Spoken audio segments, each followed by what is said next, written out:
Hello student. आज हम स्पर्श पाठ्यपुस्तक के अंतर्गत से एक नया पाठ पढ़ने जा रहे हैं जिसका नाम है अब कहाँ दूसरे के दुख से दुखी होने वाले। इस पाठ के लेखक है लेखक निदा फाजली। चलिए पाठ की शुरुआत करने से पूर्व देखते हैं कवि लेखक निदा फाजली जी का परिचय। लेखक निदा फाजली का जन्म 12 अक्टूबर 1938 को दिल्ली में हुआ, परंतु इनका सारा बचपन ग्वालियर में बीता। निदा फाजली हिंदी साहित्य के साथ साथ उर्दू साहित्य के प्रसिद्ध कवि हैं। उर्दू की शायरी के लिए ये काफी प्रसिद्ध है। इनकी महत्वपूर्ण रचनाएं इस प्रकार है। लफ्जों का पुल, ये इनका कविता संग्रह है। खोया हुआ सब कुछ, यह इनका शायरी संग्रह है। और दीवारों के बीच ये इनकी आत्मकथा है जो 2 भागों में विभाजित है। आज हम इन्हीं के द्वारा लिखा गया पाठ अब कहाँ दूसरों के दुख से दुखी होने वाले, इस पाठ का भाग पहला देखेंगे। पाठ प्रवेश के अंतर्गत लेखक हमें समझा रहे हैं कि कुदरत ने अर्थात प्रकृति ने यह धरती सभी जीवधारियों के लिए बनाई थी, लेकिन मनुष्य ने पूरी धरती को ही अपनी जागीर बना लिया। नतीजा यह हुआ कि अन्य जीवधारियों की या तो नस्लें अर्थात प्रजातियां खत्म हो गई या उन्हें अपना ठौर ठिकाना अर्थात अपना रहने का ठिकाना छोड़कर कहीं और जाना पड़ा, या फिर आज वे आशियाने की अर्थात घर की तलाश में मारे मारे फिर रहे हैं।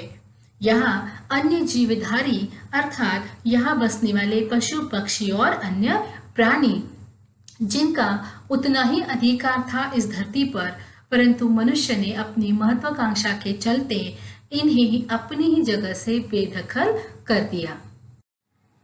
परंतु इतना करने के बाद भी आदमी नाम के इस जीव की सब कुछ समेट लेने की भूख यही पूरी नहीं हुई। अब वह अन्य प्राणियों को ही नहीं, खुद अपनी जात को अर्थात अपनी मनुष्य जाति को भी बेदखल करने से अर्थात नष्ट करने से जरा भी पीछे नहीं हटता। उसे न तो किसी के सुख दुख की चिंता है, न किसी को सहारा देने की इच्छा है। वह तो केवल अपने ही स्वार्थ में पूरी तरह से लिप्त हुआ है कि उसे केवल अपने सुख दुख की चिंता है, अन्य किसी की नहीं। यकीन नहीं आता तो इस पाठ को पढ़कर देखिए, आपको यकीन हो जाएगा। पाठ की शुरुआत में लेखक ने ऐसे व्यक्तियों के उदाहरण दिए हैं जो सभी तरह के प्राणधारियों की रक्षा करना अपना कर्तव्य मानते थे। इन सबसे पहला उदाहरण उन्होंने सुलेमान का दिया है। बाइबल के सोलेमन, जिन्हें कुरान में सुलेमान कहा गया है, ईसा से 1025 वर्ष पूर्व एक बादशाह थे जिनका नाम था सुलेमान। कहा गया है कि वह केवल मानव जाति के ही राजा नहीं थे, बल्कि सारे छोटे बड़े पशु पक्षी के भी हाकिम अर्थात राजा थे। मतलब वह केवल मानव जाति की ही रक्षा नहीं करते थे, बल्कि राजा होने के नाते वे सारे छोटे बड़े पशु पक्षियों की भी रक्षा करना अपना कर्तव्य समझते थे और उनकी रक्षा भी करते थे। वह इन सभी पशु पक्षियों की भाषा भी जानते थे। एक दफा अर्थात एक समय की बात है जब बादशाह सुलेमान अपने लश्कर अर्थात अपनी सेना के साथ एक रास्ते से गुजर रहे थे। तभी रास्ते में कुछ चींटियों ने घोड़ों के टापों की अर्थात उनके कदमों की आवाज सुनी तो डर कर एक दूसरे से कहा। एक चींटी ने दूसरी चींटियों से कहा, आप जल्दी से अपने अपने बिलों में चलो, फौज आ रही है। सुलेमान जो सारे पशु पक्षियों की भाषा जानते थे, उन्होंने इन चींटियों की बात सुनी। सुलेमान उनकी बातें सुनकर थोड़ी दूर पर ही रुक गए, अर्थात जहां चींटियां थी उससे कहीं थोड़ी पहले ही वह रुक गए और चींटियों से बोले, घबराओ नहीं, सुलेमान को खुदा ने सबका रखवाला बनाया है। मैं किसी के लिए मुसीबत अर्थात परेशानी नहीं हूँ, सबके लिए मोहब्बत हूँ, अर्थात मैं सबकी भलाई करता हूँ, सबसे प्रेम करता हूँ और मेरी वजह से किसी को नुकसान कभी भी नहीं हो सकता। सुलेमान की इस तरह की बातें सुनकर चींटियों ने उसके लिए ईश्वर से दुआ की और सुलेमान अपनी मंजिल की ओर अर्थात अपने रास्ते की ओर आगे बढ़ गए। सुलेमान की नेक दिली की घटना का वर्णन करने के बाद उसी तरह की एक और घटना का जिक्र लेखक ने यहाँ पर किया है। वो घटना है सिंधी भाषा के महाकवि शेख अयाज के पिता की अच्छाई की घटना। सिंधी भाषा के महाकवि शेख अयाज ने अपनी आत्मकथा में जिसका जिक्र किया है अर्थात उल्लेख किया है, उन्होंने लिखा कि एक दिन उनके पिता कुएं से नहाकर लौटे। नहाकर आने के बाद उनकी माँ ने उनके लिए भोजन परोसा। उन्होंने जैसे ही रोटी का कौर अर्थात टुकड़ा तोड़ा, उनकी नजर अपनी बाजू पर पड़ी अर्थात शोल्डर पर पड़ी। वहां एक काला चोटा अर्थात चींटी से जो थोड़ा बड़ा होता है ऐसा जीव रेंग रहा था, यानी कि उनकी बाजू पर वह यहाँ से वहां घूम रहा था और उसी क्षण वह भोजन छोड़कर उठ खड़े हुए। शेख अयाज की माँ ने पूछा, क्या बात है, भोजन अच्छा नहीं लगा?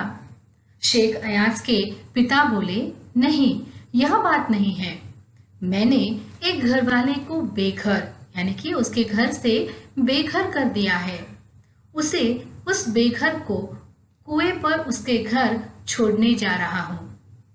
इस घटना से हमें शेख अयाज के पिता की अच्छाई समझ में आती है कि उन्होंने एक मासूम से अबोध छोटे से जीव के भी बारे में इतना कुछ सोचा। हालांकि उन्हें कोई ज़रूरत नहीं थी, वो छोटा सा चोटा अगर उनके पास आया है तो उनको इतना सोचने की ज़रूरत नहीं थी कि वो कहाँ से आया है, मतलब कुएं के पास से मैं आया हूँ तो शायद ये कुएं के पास वाले पेड़ पर रहता होगा और अब मुझे उसे वापस वहाँ पर छोड़कर जाना है। ये बात उन्होंने सोची। ये उनके मन में इन प्राणियों के प्रति जो करुणा है, दया है, उसी को ही समझाती है। एक और घटना का वर्णन लेखक ने यहाँ किया है। लेखक ने नूह नाम के ईश्वर के संदेशवाहक अर्थात पैगंबर का उदाहरण दिया है जिसका नाम नूह है। उसके साथ घटित एक घटना का जिक्र यहाँ लेखक ने दिया है। बाइबल और दूसरे पावन ग्रंथों में नूह नाम के एक पैगंबर अर्थात ईश्वर का संदेशवाहक जिसे कहा जाता है उसका जिक्र अर्थात उल्लेख मिलता है। उनका असली नाम लश्कर था, लेकिन अरब ने उनको नूह के लकब अर्थात एक प्रकार के गुण, एक प्रकार की स्वभाव पद्धति से उन्हें याद किया। वह इसलिए कि वे सारी उम्र रोते रहे। आखिर ऐसी क्या बात थी कि वे अपनी सारी उम्र रोते रहे? किस बात का उन्हें पश्चाताप था? इसका जिक्र करते हुए लेखक ने उस घटना के बारे में बताया है। वे कहते हैं, इसका कारण एक जख्मी कुत्ता था। एक बार की बात है जब नूह के सामने एक बार एक जख्मी कुत्ता गुजरा।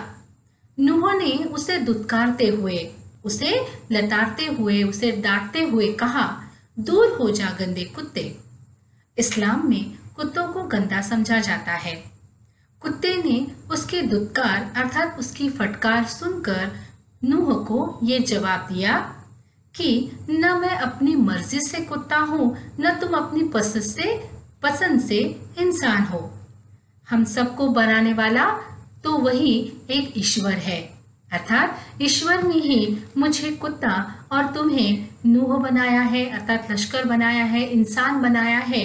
इसलिए ना तो तुम्हारी मर्जी है ना मेरी मर्जी है।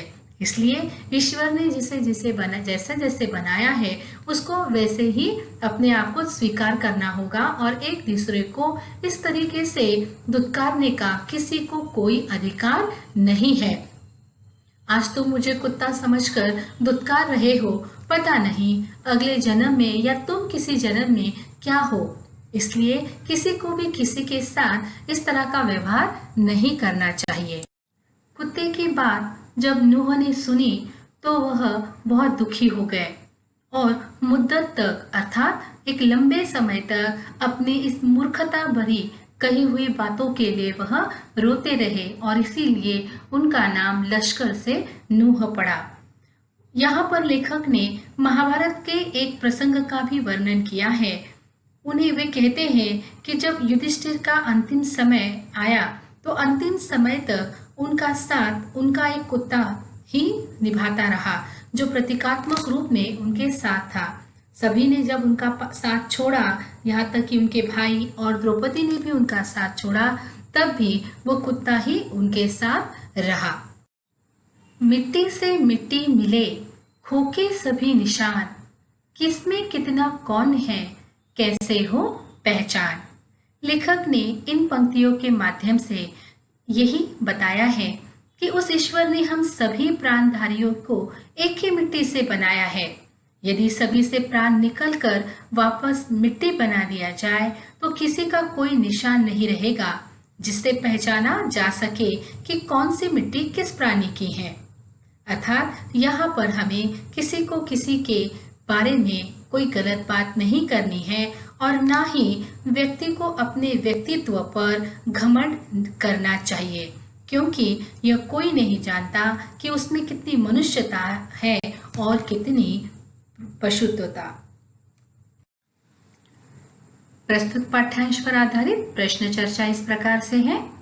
प्रश्न 1, सुलेमान कौन था? सुलेमान की उदारता का वर्णन कीजिए।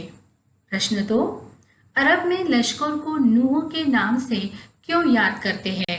इससे जुड़ी घटना के आधार पर बताइए। इससे आपने क्या सीखा यह भी लिखिए। प्रश्न 3, शेख अयाज के पिता भोजन छोड़कर क्यों उठ खड़े हुए? इस घटना से उनका कौन सा गुण हमारे सामने आता है? प्रश्न 4, मिट्टी से मिट्टी मिले खोके सभी निशान, किसमें कितना कौन है कैसे हो पहचान। इन पंक्तियों के माध्यम से लेखक हमें कौन सी बात समझा रहे हैं। आशा करती हूँ कि आज के पठित पाठ्यांश को आपने अच्छी तरीके से समझ लिया होगा और आप उस पर आधारित इन प्रश्नों को भी अच्छी तरीके से हल कर पाएंगे। पाठ का अगला भाग हम अगले वीडियो में देखते हैं। तब तक के लिए धन्यवाद।